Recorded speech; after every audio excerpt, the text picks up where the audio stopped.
tidak adil. Tapi ibu wali kota, kita ibu Eliza sudah pernah menjabat dan sekarang juga sebagai wali kota. Tanggal 12 Juni beliau masuk sekali menjabat wali kota yang resmi. Menjabat semua, semua. Yang kedua korokan nama. Terbukti tidak? Jadi kalau mau kosong bukan cek lagi. Dan cek lah? Bukan coba lagi. Bukan cek lah. Yang mata tadi.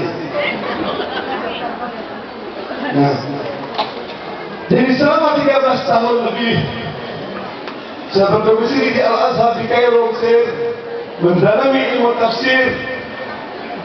Saya tidak ingin mencela orang lain, menghina orang lain, tapi menyampaikan apa sesungguhnya difirmankan Allah Subhanahu wa taala. Kisah Sa'ad bin Rabi' menjadi pedoman bagi kita. Ayat ini berbicara tidak boleh perempuan dalam rumah tangga dipimpin. Namun dalam hal sosial politik dibolehkan.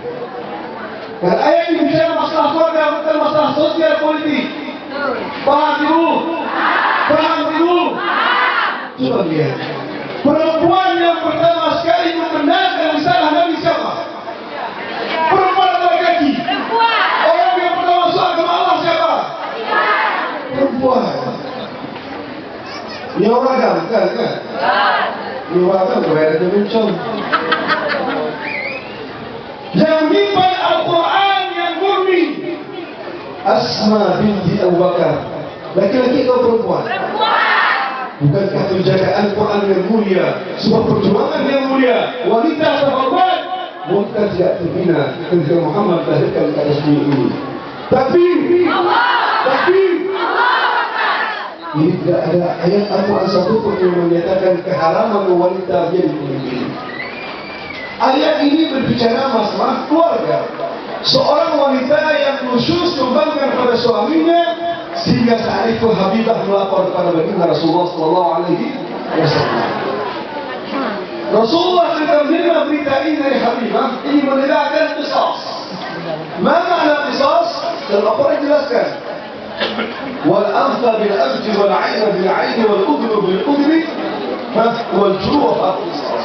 Artinya kalau badannya melukai juga pada orang lain, kalau matanya kena mata orang lain, semua demikian.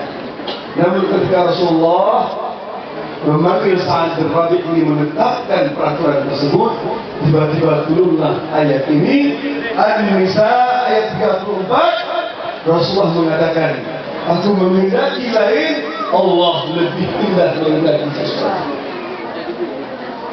Rasulullah ingin berkisah Sa'ad bin Rabi', ingin mengatakan pada istrinya tampar kembali.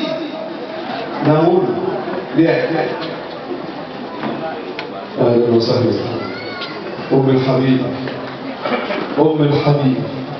saya melihat seorang ibu yang datang teringat kepada sebuah nasyid dalam bahasa Arab judulnya Ummul Habibah. Nanti saya nyanyikan dulu. Ummul Habibah, ibuku yang selalu dicintai. Semuanya kita dicinta oleh anak-anak kita ketika nanti kita pilihkan Eliza Tariq menjadi pemimpin.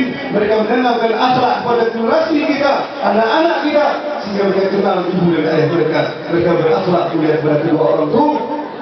Pilihlah yang memikirkan syariat. Coba lihat. Ketika itu turunlah ayat Allah, Ar-rijaluna qawwamuna 'ala an-nisa'i bima faddala Allahu ba'dahum 'ala ba'd. Wa bima anfaqu min amwalihim. Kenapa di rumah tangga tidak boleh perempuan jadi pemimpin? Karena laki-laki yang menafkahkan, yang membayar atas segalanya. Dan perempuan yang khusus ada hukuman yang tersendiri dalam agama kita. Makanya ketika ayat ini turun, Rasulullah mengatakan, aku menghendaki lain, Allah menghendaki lain. Kehendak Allah lebih utama dijalankan. Sehingga kisah tersebut tidak dijalankan. Jadi kisah ayat ini bukan dalilnya dipergunakan hanya dipotong ayat saja. Coba lihat, kita baca Ar-rijal qawwamuna 'ala an-nisa. Tadi kita ayat pertama yang ini. Ya kan? Sempurnakan ayat contoh. Nyon karu tetangga. Umpama dia karu. Dia karu. Mari yang tidak karu tetangga. Mari. Ayat Al-Quran surah Al-Hujurat, innamal mu'minuna ikhwah. Panjang untuk ayat ini. Sebenarnya yang kecil itu, hai yang tua, katanya sesungguhnya orang mukmin bersaudara. Terkadang mereka. Masih ada ayatnya. Aslihu baina akhawaikum. Maka perbaikilah keadaan saudara kamu keduanya. Sambung ayat. Baik contoh ayat. Dadin kalau. Masya Allah. Tentuan jadi wakil imam di kongres semua itu. Ya, tapi insya Allah nama sedikit namun bermakna, sedikit bermakna. Jadi saya ingin membangun kepada ibu-ibu sebuah keyakinan, semangat